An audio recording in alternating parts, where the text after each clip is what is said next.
허환구의 라디오 오늘. 여러분 안녕하십니까, 허환구입니다. 주말과 휴일 사이 전국적으로 산불이 발생해 많은 피해를 남겼습니다. 우리 지역 의성에서 발생한 산불은 사흘째 완전 진화가 되지 않고 계속해서 번지며 큰 피해를 남기고 있습니다. 오늘 오후 3시 기준 의성 산불 진화율은 65%, 산불 영향구역은 7,700여 헥타르고요. 전체 화선 148km 가운데 96km에서 진화가 완료됐습니다.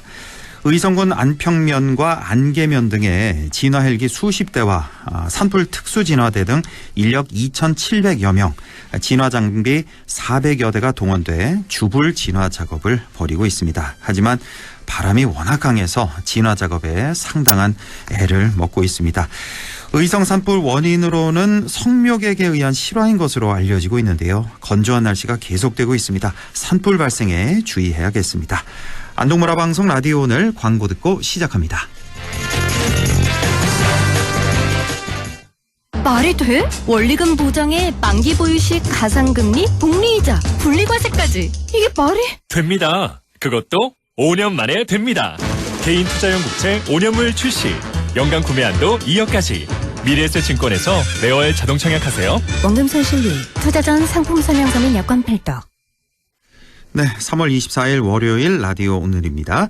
1부 양승진의 슬기로운 뉴스 생활 함께하고요. 2부 이슈 오늘에서는 예천군이 디지털 혁신 농업타운 조성에 들어갔다는 소식 알아봅니다. 이어서 박규환의 세상 읽기 함께하겠습니다. 라디오 오늘 많은 애청 바랍니다.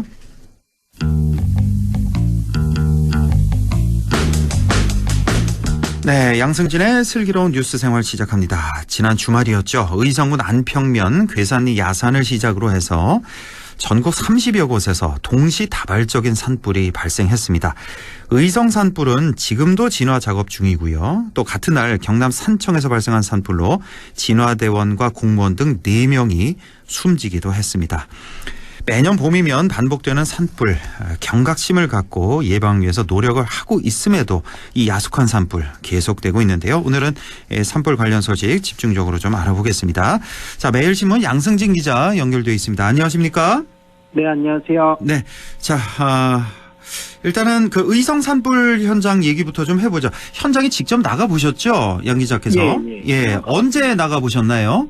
제가 토요일 저녁에 다녀왔었는데, 산불이 시간이 어둡고 나니까 일몰 이후로 제가 방문을 했었거든요. 방문을 했었는데, 그러다 보니까 불이 정말 크게 번져 있는다는 거를 알 수 있었고, 그리고 차를 타고 이제 이동을 하면서 느낀 건데, 예를 들어 한 500m 정도 갔을 때는 불길이 없다가, 다시 한 500m가 지나고 나면 불길이 있고, 이게 왜 그런지 물어보니까, 바람을 타고 이제 불길이 띄었다 그러죠. 이제 비화가 돼서. 비화, 예. 그리고 이제 차의 창문을 열고 있으면, 이 산불의 열기가 그대로 차 안에도 느껴질 정도로, 엄청 심각하다는 것을 느낄 수가 있었습니다. 아, 그렇군요. 혹시 그 현장 나가보셨을 때, 산불 진화 대원이라든지, 마을 주민들 좀 인터뷰도 좀 해보셨나요?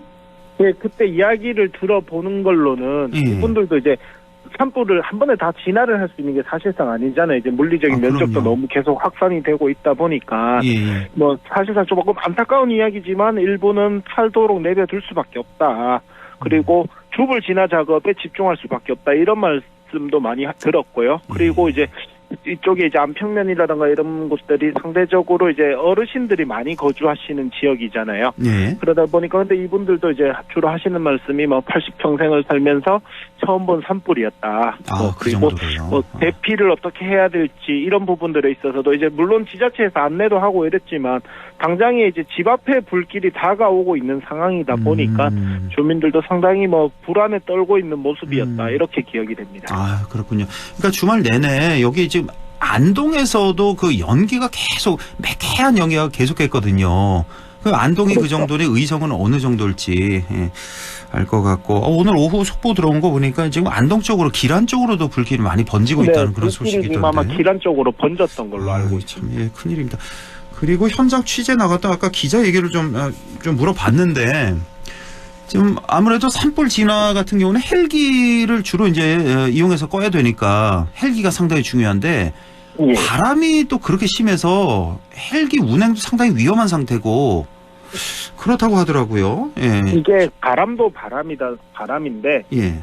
조금 또 한 가지 우려되는 부분들이 이제 산불 진화 작업을 지상에서는 이제 인력들과 장비가 투입되고 있고 또 공중에서는 이제 물을 뿌리고 있는 상황이잖아요. 예. 그러다 보니까 이제 연기 때문에 우리 진화 헬기 조종사들이 시야를 확보하는데 많은 어려움을 겪고 있다고 합니다. 왜 안 그렇겠습니까? 수십 킬로미터 떨어진 지역에서도 연기가 자욱했는데 이쪽 그렇죠. 안동에도 그 현장의 그 연기가 얼마나 심했을지. 이게 지금 봐서는 오늘 내일 뭐 진화하기는 사실상 좀 힘들어 보이는 상태죠, 지금. 그렇죠. 이게 그렇죠. 예전에 이제 울진 산불 같은 경우에는 일주일 정도 넘게 열흘 정도 탔는데 이게 역대 맞아요. 최장 기간인데 예. 그때도 이제 마지막 날 진화는 결국 비가 내렸었거든요. 맞습니다. 일요일로 제가 기억을 하고 있는데 와야 되는데. 비가 내리면서 이제 산불이 완전히 이제 진화가 됐었는데 어떻게 보면 지금도 하늘만 바라보고 있을 수밖에 없는 상황이지 않을까. 맞습니다. 예, 그런 상황입니다. 부디 좀 산불 진화대원이라든지 소방관 여러분께서 또 공무원들도 많이 투입된 걸로 알고 있는데 일단은 인명피해 절대 없이 그렇게 조심해서 진화에 애를 써주셔야 될 것 같습니다. 수요일이나 목요일쯤 비 소식이 있긴 있는데 이게 충분히 올지 그때라도 좀 충분히 내려주면 큰 도움이 될 텐데 너무 안타깝습니다. 예. 자, 그러면 의성 산불 좀 종합 지금 상황이 지금 진행 상황이 어떤지 그 종합을 좀 해주시죠, 현재. 네. 일단은 오후 3시를 기준으로 했을 때 진화율은 65% 수준이거든요. 그런데 뭐 중간에 지금 방송하는 시간이 6시인데 한 3시간 동안 뭐 불이 더 번졌을 가능성도 있고 그렇죠. 이러다 보니까 이런 것들은 뭐 널뛰기를 하고 있는 상황이라고 이해를 하시면 될 것 같고요. 오늘 하루에만 이제 진화 헬기가 60대 그리고 인력이 한 2,700명 정도 그다음에 뭐 진화 장비들이 한 차량 해서 한 400여 대가 투입이 돼서 일단은 산림당국은 주불 진화 작업에 가장 집중을 하고 있습니다. 그리고 산불의 영향구역이 7,778헥타르인데 이게 통상적으로 산불 피해 면적을 이야기할 때 기준이 축구장이거든요. 그래서 축구장이 0.714헥타르입니다. 그래서 축구장을 예를 들면 지금 산불 피해 면적이 한 1,800개 정도 되는 걸로 추정이 되고 있고요. 그렇게 많습니까? 10,000개가 넘는 축구장이 지금 탄 거예요. 예. 그런데 구체적인 피해 면적, 정확한 피해 면적은 진화 작업 이후에 이제 정밀 조사를 해야 확정이 되고요. 뭐 현재 상황에서 진화 작업을 벌이고 있는 상황에서 피해 면적이 뭐 축구장 1,800개 정도 워낙 넓다 보니까 불이 타고 있는 하선의 길이가 장장 148km에 달합니다. 그리고 오늘 오후 3시를 기준으로 했을 때 이 장장 148km 하선 중에서 96km의 진화는 완료가 됐습니다. 그리고 52km는 현재도 진화 작업 중인 상황입니다. 그렇군요. 화선의 길이가 무려 148km나 된다. 이 중에서 96km는 진화를 완료했다는 거. 지금 한 50여 km 진화 중이다. 면적으로 보자면 축구장 한 1,800여 개. 축구장이 하나가 얼마나 넓습니까? 길이가 뭐 한 100m 가까이 되고 세로로도 한 5, 60m 되잖아요. 이게 이 축구장이 100개도 아니고 1,000개도 아니고 10,000개가 지금 불에 탔다는 거. 자, 무엇보다 이미 불이 난 상황에서 주택 소실과 같은 막대한 재산 피해도 예상이 되고 있죠. 네, 어제 기준으로 했을 때 주택 94채가 소실이 됐다고 하는데요. 정확한 피해 규모는 물론 말씀드린 것처럼 계속 늘어날 것으로 전망이 됩니다. 그래도 이제 다행스러운 점은 아무런 인명피해가 발생하지 않았다는 점일 텐데요. 의성에서는. 경남 삼청 산불의 경우에는 진화대원과 공무원 4명이 안타깝게 목숨을 잃었습니다만 다행히 의성 산불 진화 작업에서는 아무런 인명피해는 발생하지 않았습니다. 그리고 주민들에 대한 대피도 뭐 사전에 좀 이뤄진 점은 높이 평가해야 될 것 같은데 의성 국민체육관에는 주민 한 1,500명 정도가 현재 대피해 있고요. 그리고 오늘 오후 좀 전에 이제 헌법재판소의 탄핵 기각 결정으로 직무에 복귀한 한덕수 국무총리도 안평면 사무소와 의성 실내체육관을 찾기로 했습니다. 그리고 경상북도와 의성군은 산불이 발생한 지난 토요일 오후부터 의성 군림 요양원 환자 등을 포함해서 한 300여 명을 인근 시군의 다른 의료시설로 이송 조치하기로 했습니다. 그렇군요. 이 대피 인원이 의성에 뭐 곳곳에 무슨 뭐 마을회관이라든지 학교로도 대피를 많이 했던데 보니까 네. 이 대피 문자 이거 적극적으로 좀 따라 주셔야 되겠습니다. 주민들께서는. 예. 네네. 자, 강한 바람 때문에 진화 작업에 어려움을 겪고 있다는 소식 들려오고 있는데 실시간으로 전해지는 그 산불 피해 면적이나 진화율 이 변동도 계속해서 심했죠. 이게 변동이. 예, 저도 이제 어제 실시간으로 산불 피해 면적, 진화율 이런 것들을 이제 계속해서 기사로 작성을 했었거든요. 예. 그런데 이제 어제 오전 8시를 기준으로 했을 때 진화율은 2.5%의 피해 면적이 1,800헥타르였습니다. 그러면 이제 산불은 피해 면적이 1,000헥타르가 넘어서면 이제 대형 산불이 돼서 현장 지휘권이 광역단체장이 아닌 산림청장에게 이관이 되면서 이 시간부로 이제 산림청장이 현장을 지휘를 하게 됐는데요. 피해 면적이 1,000헥타르가 넘어서면은 1,000헥타르 미만까지는 광역단체장이 지휘를 하는데 1,000헥타르 넘어가면 산림청장이 지휘를 하게 되는 거군요. 그렇죠. 이런 기준이 있군요. 네. 예. 그리고 이제 어제 오전 11시 기준은 또 피해 면적은 3,500헥타르에 진화율은 30%. 또 그런데 불과 3시간 만에 이제 진화율이 늘면서 어제 같은 경우에 2.5%에서 30%로 늘면서 오늘 잘하면 주불 진화도 가능하겠다 이런 기대감도 있었는데 어제 바람이 비교적 잔잔했죠. 어제 예, 낮에 그렇죠. 그래서 그랬군요. 예. 예. 그런데 오후 7시를 기해서 이제 의성구 남평면 산불 외에도 인접한 아직도 진화 작업 중인 여기도 이제 진화 작업 중인 안개면에서 발생한 산불과도 이제 통합을 해서 진화율과 피해 면적을 발표를 하면서 진화율은 60%, 피해 면적은 4,000헥타르 뭐 계속 널뛰기를 하고 있는 상황입니다. 지금 불이 처음에 난 게 이제 의성군 안평면이었잖아요. 예. 이게 안개면으로 번져나간 게 아니라 안개면에서도 또 별도로 났군요, 산불이. 네네네. 그리고 또 뭐 금성면인가요? 여기서도 또 따로 났다면서요? 그러니까 이날 하루에만 전국적으로 30곳에서 산불이 발생을 했는데 방금 말씀하신 것처럼 금성면 산불의 경우에는 다행히 일찍 진화가 됐었습니다. 진화됐어요. 금성면은. 예. 네. 그런데 이제 뭐 의성 안개면에서도 산불이 났고 안평에도 산불이 났고 이렇게 봄철에 어쩌면 어제 같은 경우에 날씨가 상당히 건조했고 또 강풍도 불었고 그런데다가 겨울 내내 이제 떨어진 낙엽이나 솔잎, 이 솔방울 같은 이런 것들이 이제 불쏘시개 역할을 했기 때문에 그렇죠. 예. 불이 확산이 됐다 이렇게 분석이 되거든요. 예. 봄철에 이상 고온이나 가뭄 이런 것들도 겹치면서 산불이 나면 이제 대형 산불로 비화될 가능성이 높다. 그리고 아까 제가 말씀드린 것처럼 현장을 보니까 산불이 타는 곳이 있다가도 뭐 한 1km, 500m 떨어진 곳에서 뭐 바람에 타고 이제 불이 붙어 있는 것들을 많이 봤습니다. 뭐 이게 예전에 이제 2020년에 안동 산불 4월 달에 발생을 했을 때 기억을 하실 텐데 이제 중앙고속도로 기준으로 해서 예를 들어 하행선 대구 방향으로 가고 있을 때 오른쪽에 나 있던 불이 이쪽 상행선 안동 방향으로 불이 이제 널뛰었다라고 그런 표현을 했는데 불길이 강한 바람을 타고 계속 넘어간 거라고 보면 될 것 같습니다. 그렇군요. 예, 워낙에 건조한 날씨에다가 강한 바람이 있었고 게다가 또 낙엽이 또 워낙 두툼하게 쌓여있기 때문에 이게 불쏘시개 역할을 했다라는 말씀이시군요. 예. 자, 무엇보다 가장 피해가 큰 것이 바로 안평면 산불인데 일단 같은 날 발생한 안개면, 금성면 산불은 발화 원인이 아직은 나오지 않고 있는데 이 안평 산불 같은 경우는 실화에 의한 피해로 지금 확인이 됐다고요. 네, 성묘객의 부주의 때문에 발생한 것으로 확인이 됐고 의성구는 진화 작업 이후에 이 성묘객을 고발할 계획입니다. 최초 발화 시점이 22일 오전 11시 24분쯤인데 성묘객인 A씨가 이제 119에 묘지를 정리하던 중 실수로 불을 냈다 이렇게 신고를 했습니다. 그리고 불은 삽시간에 퍼졌고요. 묘지를 정리하던 중 이게 혹시 그겁니까? 그 예초기로 인한 그건가요? 뭐 아직 구체적인 거는 아닌데 예초기는 아니고 현장에서 아마 라이터가 발견됐다라는 말도 있더라고요. 아니 산에 가는데 라이터를 왜 가지고 가셨을까요? 뭐 흡연, 흔히 말하는 뭐 담배 뭐 이런 것들도 배제할 수는 없을 것 같기는 합니다. 바람이 이렇게 심한 날씨에 특히 게다가 원래 전국적으로 이제 발생한 산불이 22일 이전을 기준으로 했을 때 178건이거든요.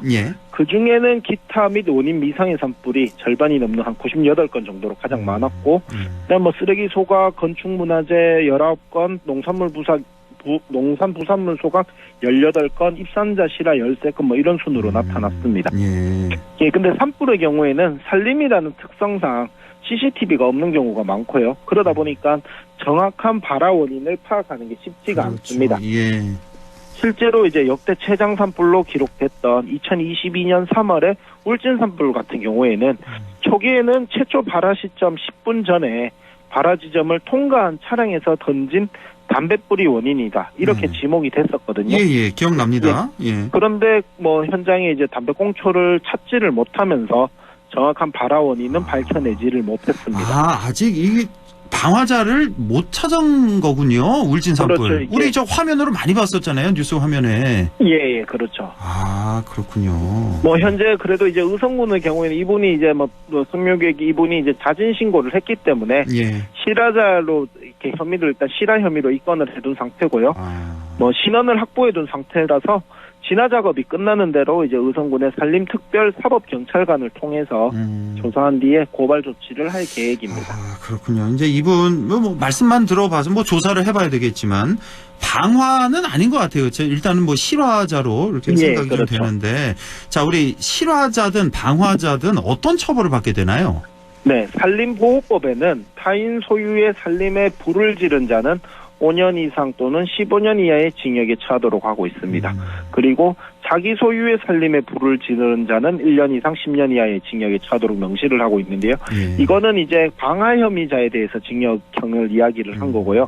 실제로 이제 산불을 냈을 때 실화자에 대해서는 3년 이하의 징역 또는 3천만 원 이하의 벌금에 처하도록 하고 있습니다. 뭐 지금 현재까지 알려진 걸로는 이번에 안평 산불의 경우에는 이 실화자가 의성 지역에 거주하시는 분은 아니다. 이렇게 전해지고 있는 상황입니다. 그렇군요. 예. 최근 10년간 전국적으로 546건의 산불이 발생했다는데 이게 대부분 봄철에 집중되고 있는 거죠? 네. 10년간 546건의 산불이 발생을 했고 축구장 5,600개에 달하는 산림 4,000헥타르가 소실이 됐습니다. 예. 그런데 이제 말씀하신 것처럼 봄철인 3월, 5월에 집중적으로 산불이 발생을 하는데요. 2015년부터 지난해까지 발생한 산불 546건 중에서 303건이 봄철에 발생을 했습니다.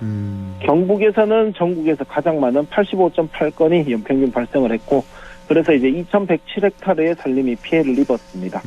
물론 뭐 경북의 이제 피해 면적이 조금 연평균 피해 면적이 큰 거는 이제 2022년 뭐 울진 산불의 영향도 무시할 수가 없을 텐데요.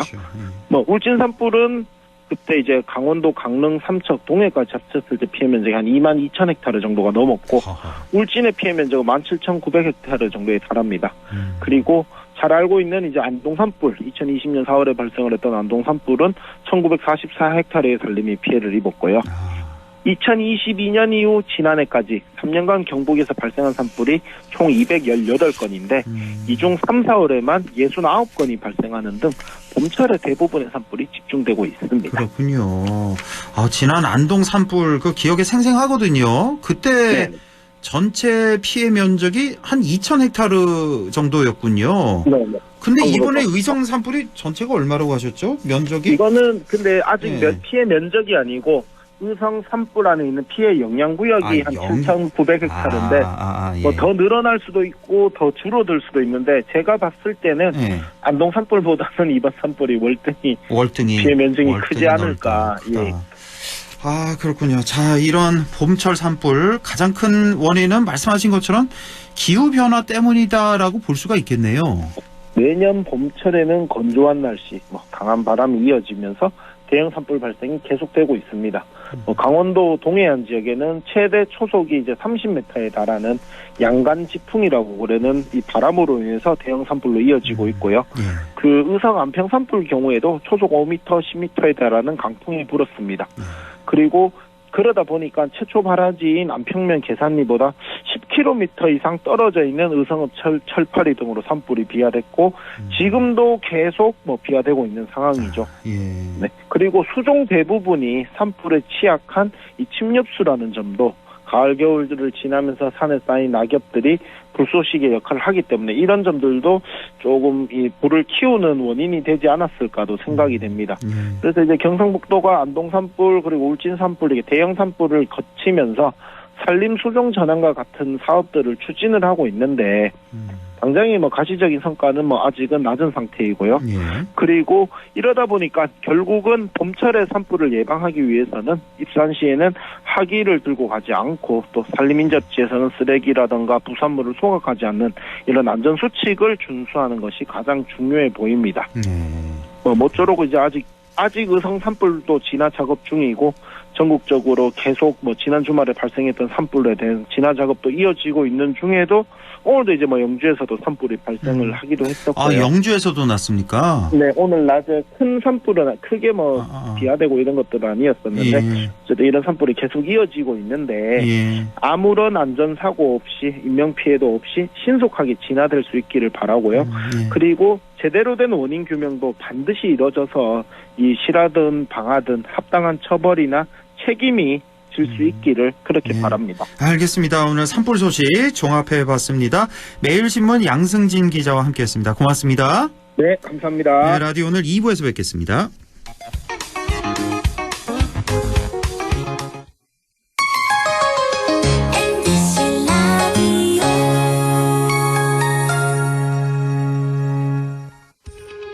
오늘도 안전하게 음주운전 예방수칙 알려드립니다.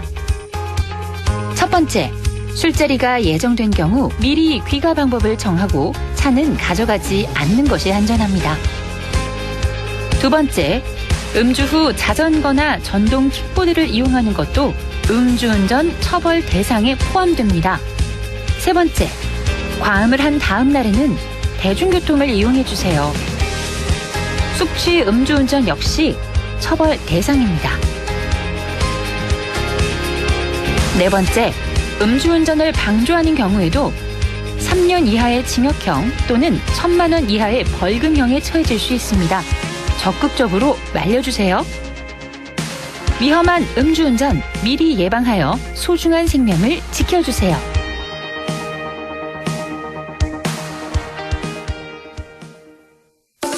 나는 가족 부자입니다. 얼마나 부자냐면요. 우리 집에 와서 나를 챙겨주는 돌보미 이모도 있고요. 아빠가 육아휴직할 때 회사를 지켜주는 삼촌들도 있어요. 때마다 예방주사 놔주는 간호사 오빠. 첫 만남 이용권으로 내 동생도 챙겨주는 공무원 언니까지. 우리 가족 진짜 많죠? 여러분도 올해는 꼭 가족 부자 되세요. 다 같이 키우고 다 같이 행복하게. 공익광고협의회.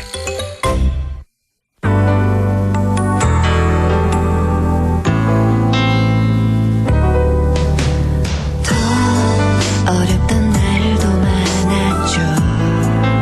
우리 함께 한다면 따스함을 느껴요.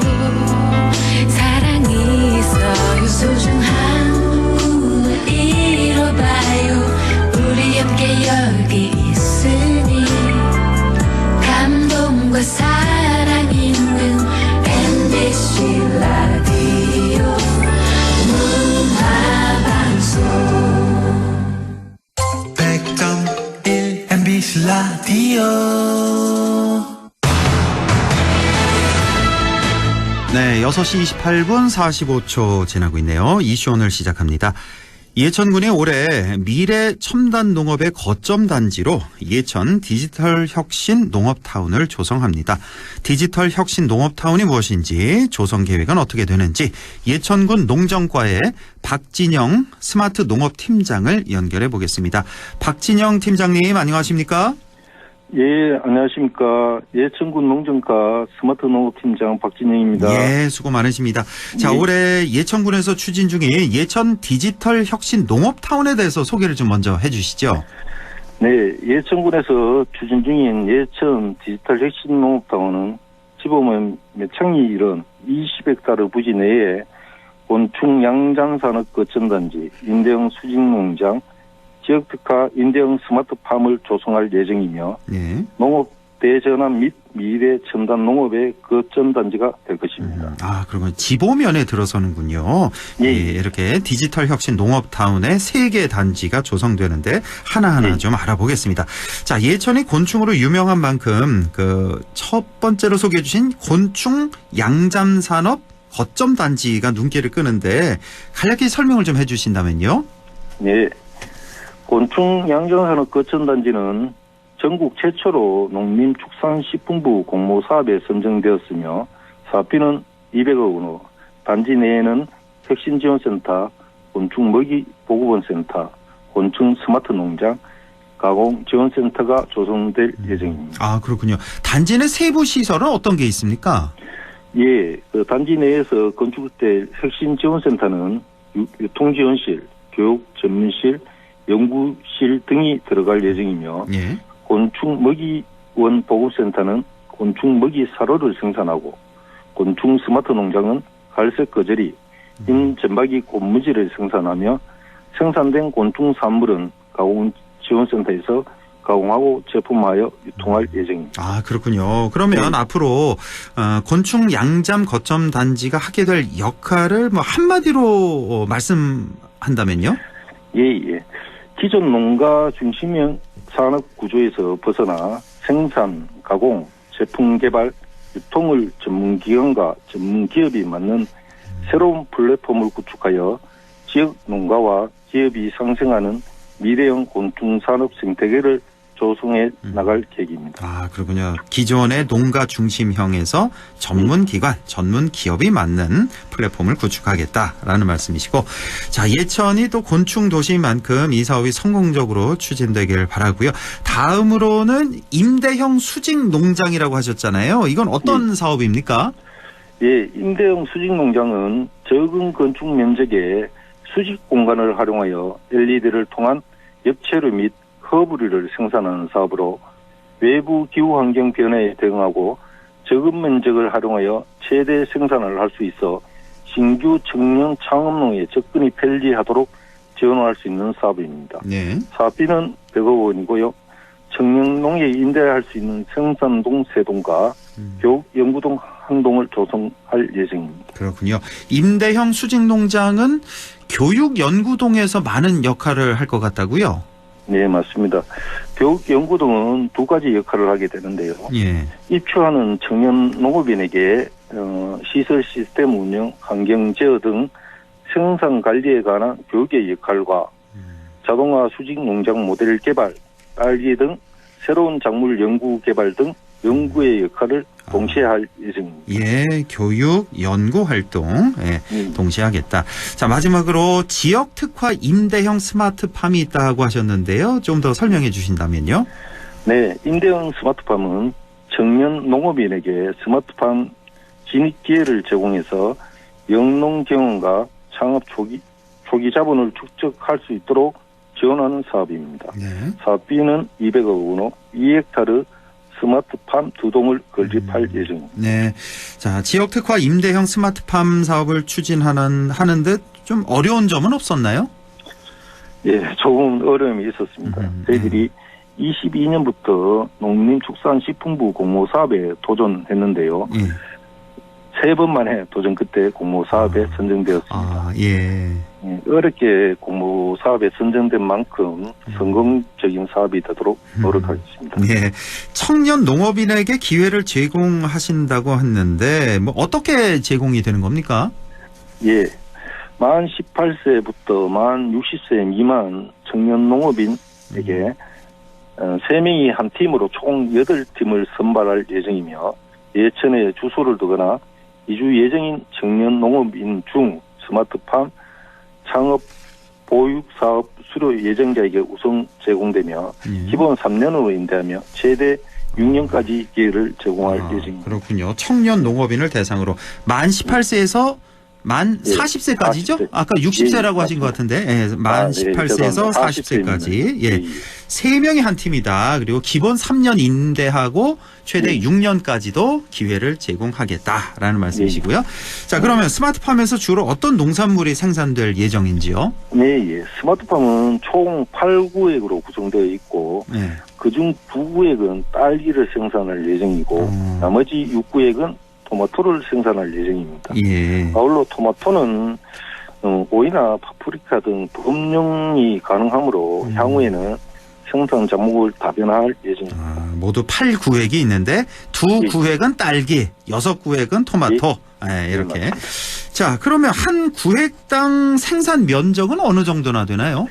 예, 한 구획당 생산 면적은 4,320제곱미터, 약 1,309평이고요. 3인 1팀으로 구성된 청년 농업인이 임대 운영할 예정입니다. 한 구획당 면적이 한 1,300평 정도 된다. 요게 이제 요 한 구획을 3인 1팀에게 배정하겠다, 임대하겠다. 이거군요. 그래서 모두 8팀을 뽑는다라는 말씀이시고요. 총 24명입니다. 24명. 예. 그러면 스마트팜이 현재 어느 정도 추진 중인가요? 예, 현재 기반 공사가 진행 중에 있으며 지난 3월 19일 날 기공식을 개최했고요. 내년 6월에 준공을 목표로 추진하고 있습니다. 바로 지난주에 시작을 하셨군요. 그래서 내년 6월 준공을 목표로 하고 있다. 자, 기공식은 얼마 전에 했고 이제 준공 올 6월입니까? 내년 6월입니까? 내년 6월입니다. 내년 6월. 이제 내년에 이제 준공도 남겨놓고 있는데 예천 디지털 혁신 농업타운이 조성되면 지역 농업과 경제에 어떤 영향을 미칠 것으로 예상하시나요? 예. 예천 디지털 혁신 농업타운은 단순한 농업 생산지가 아니라 미래 첨단 농업의 거점 단지이며 청년 농업인들에게 안정적 창업 기회를 제공하여 농촌 지역의 인구 유입을 촉진할 것으로 기대됩니다. 또한 지역 내에 농업 관련 기업 유치와 일자리 창출에도 긍정적인 영향을 미칠 것입니다.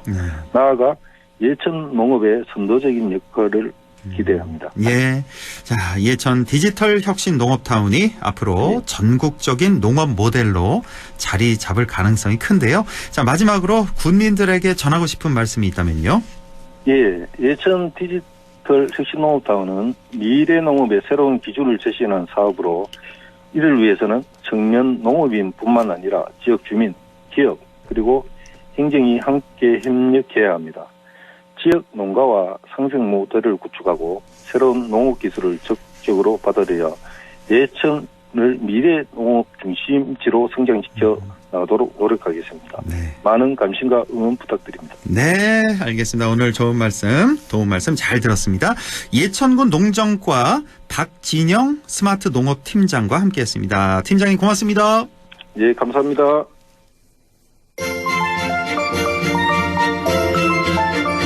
네, 박규환의 세상 읽기 바로 이어가겠습니다. 더불어민주당 영주 영양봉화 박규환 지역위원장과 함께하죠. 안녕하십니까? 네, 반갑습니다. 영주 영양봉화 박규환입니다. 네, 자, 지금 산불이 굉장히 피해가 심각한데 지금 영주는 아까 양 기자가 잠깐 오늘 작은 산불이 났다고 들었거든요. 영주 지금 괜찮습니까? 예, 제가 알기로는 영주는 아직 특별히 그런 산불 얘기는 저는 못 들었습니다. 문자가 왔다거나 이런 건 없군요. 영주는 아직. 그렇습니다. 오늘 영주에서도 작은 산불이 났대요. 근데 바로 또 진화가 돼서 참 다행인데. 네. 자, 근데 안동 쪽으로도 산불이 계속 번져서 맞아요. 안동 쪽에서도 지금 대피하고 한다던데 괜찮은. 여기 지난 주말 내내 연기가 자욱했어요. 안동 시내. 맞습니다. 그리고 지금 의성에서 시작해서 안동 기란 쪽으로 퍼져 나갔고요. 네네. 이게 최악의 상황이 지금 서풍이 불고 있기 때문에 저쪽 동해 쪽으로 영덕 울진 이쪽으로도 최악의 상황에 이쪽으로도 번질 가능성이 있다고 하던데 그렇게 안 되기를 바랍니다. 자, 전국적으로 한 30여 곳에서 이제 산불이 발생했다고 하는데 자, 근데 우린 정치 얘기하는 시간이니까 좀 화제를 바꿔서 윤석열 대통령이 산불 진화에 모든 가용 자산을 동원하라 이런 지시를 내렸다고 하는데 자, 이 소식 듣고 어떤 생각이 드셨습니까? 네, 저도 어제 윤석열 대통령 페이스북을 통해서 정부와 지자체가 가용자산 총동원해서 산불 빨리 진화하고 이재민 잘 도와주기 바란다 이런 내용을 냈는데요. 산불 피해 걱정하는 마음은 저는 충분히 이해할 수는 있는데 그렇죠. 사실은 지금 탄핵 소추로 권한이 정지된 직무가 정지돼 있는 상태잖아요. 그렇다면 사실은 공무원들에게 이렇게 뭔가 주문하고 지시하는 듯한 이런 발언하는 것 이것도 어찌 보면 큰 틀에서는 헌법을 위반하는 거거든요. 헌법이 정한 절차에 따라서 본인의 직무가 그리고 권한이 정지되어 있는데 지금 마치 여전히 본인이 공무원들을 감독하는 감독권자인 것처럼 발언하는 것 이거 대단히 온당치 못하죠. 그러니까 국민의 한 사람으로서 빨리 진화되길 바란다 이런 마음이 누구나 다 모든 국민이 다 같은 마음일 텐데 공무원들에게 그 마음까지는 의심하지 않는데요. 그분도 당연히 산불이 빨리 진화되길 바라겠죠. 그렇지만 구속 취소된 이후에 지금 제가 알기로는 이제 두 번째로 공식적인 메시지를 낸 걸로 알고 있는데 그렇다면 사실은 지금 본인으로 인해서 지금 여전히 국정이 혼란스럽고 또 국론이 분열되고 있고 그리고 이런 것에 대한 사과라든가 그리고 또 지금 많은 사람들이 걱정하고 있는 것 과연 윤석열 대통령은 헌법재판소 선고 판결에 대하여 깨끗하게 승복할 것인가 여기에 대해서 사실 많은 사람들이 의구심을 갖고 있잖아요. 그럼 당연히 공식 메시지를 내려면 그런 부분에 대해서 내는 것이 저는 국민에 대한 예의가 아니냐. 지금 본인은 어쨌건 징계 절차를 밟고 있는 중이다. 이거를 지금 잊으면 안 되는 거죠. 하긴 생각해 보니까 그렇네요. 본인의 메시지를 내려면 헌재 판결 승복 메시지 정도는 그 정도를 내야지 지금 이런 메시지는 적절치 않다. 지금 탄핵 상황인 만큼 그런 거죠.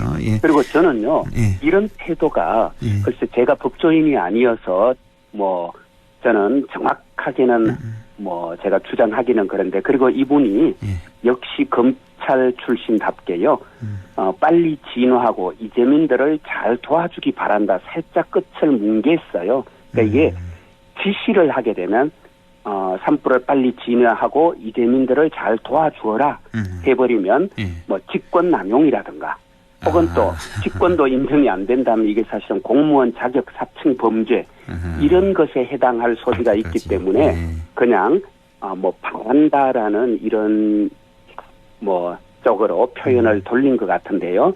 어쨌건 이런 부분에 대해서도 좀 저는 비판받아 마땅하다고 생각합니다. 이렇게 하면 안 되죠. 오늘 한덕수 국무총리에 대한 헌재 선고가 있었는데 많은 분들이 기각 예상을 했는데 그렇게 나왔네요. 그러니까 기각이 5명 있었고 각하가 2명 있었고 인용이 1명 이렇게 자 판결을 내렸는데 이게 전체적으로 이 오늘 판결은 어떻게 해석하십니까?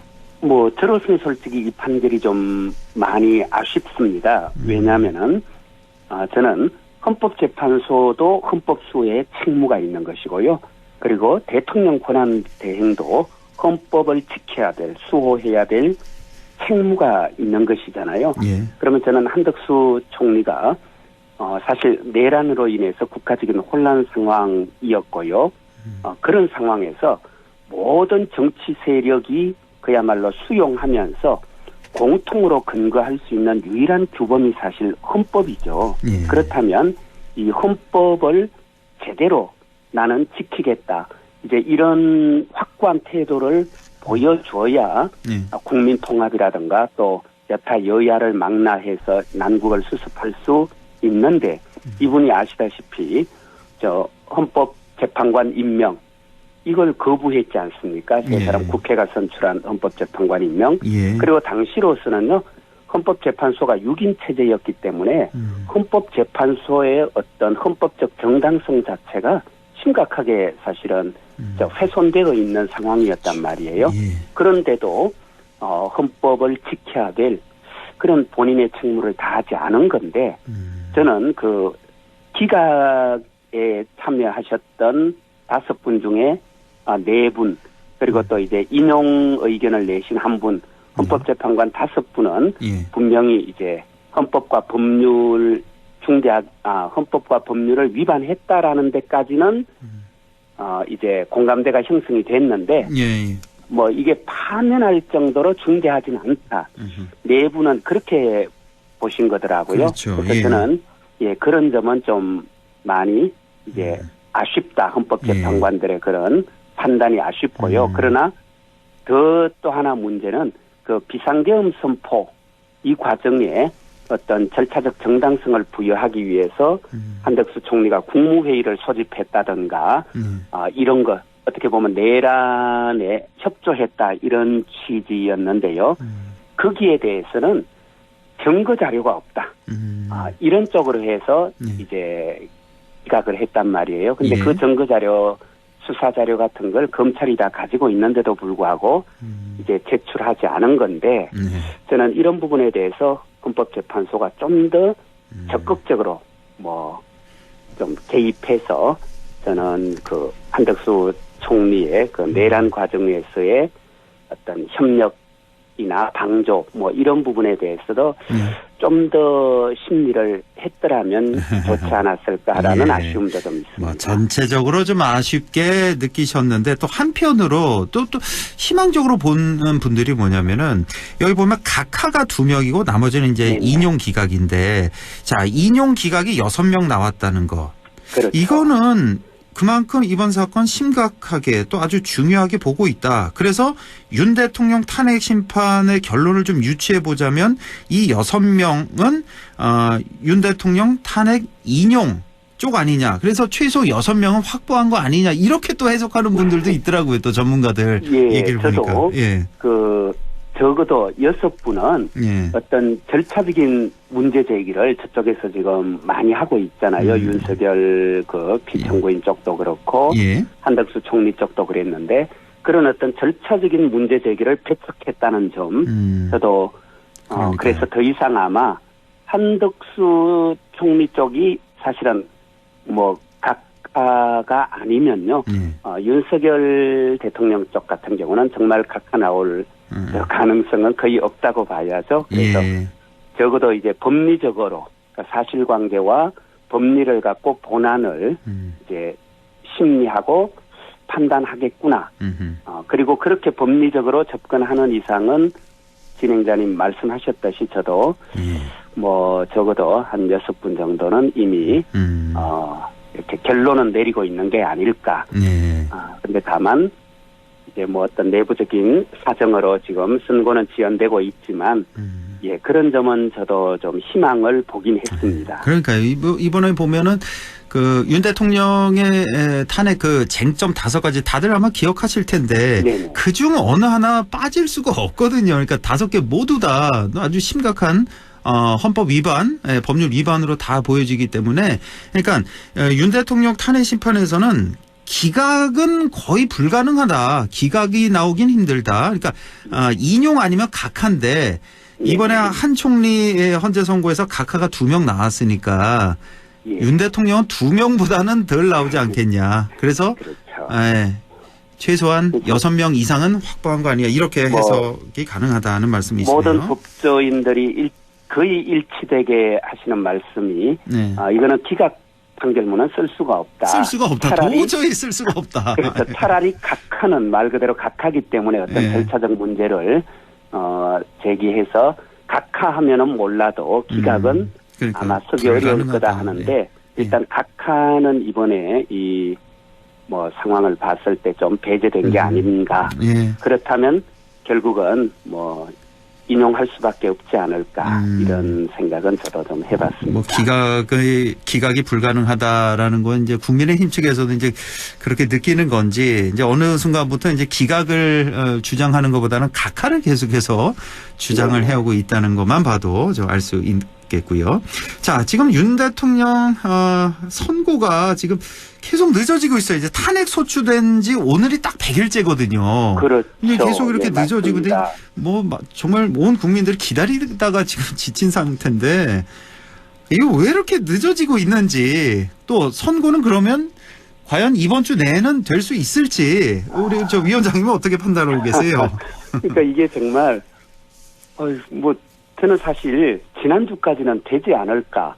한편 기대하는 마음이 물론 앞서설 수는 있겠지만요. 사실 그렇게 좀 전망도 했었거든요. 예. 근데 이제 지난주에서 이번 주로 넘어오면서 제가 이제 전망하는 걸 이제 뭐 포기 다 그렇습니다. 다 그래요. 단지 이제 정말 기대하고 호소하는 거죠. 저는요. 헌법재판소가 저는 만약 이번 주를 넘겨서 예컨대 4월로 넘어간다라고 하면요.